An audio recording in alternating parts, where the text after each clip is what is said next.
Want to give someone admin access to your Instagram account? Here's the correct and official way to add an admin step by step. First, open Instagram and go to your profile.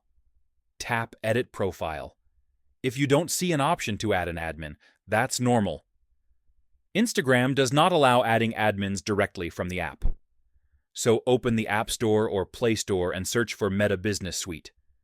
Install the app and open it. Log in using your Instagram account. Once inside, tap More, then go to Settings. Now open the People section. Tap the plus icon. Enter the person's email address. Choose their access level, full control or limited access. Tap Send Request. Once they accept the invite, they'll be able to manage your Instagram account. Like and subscribe for more Instagram how-to videos.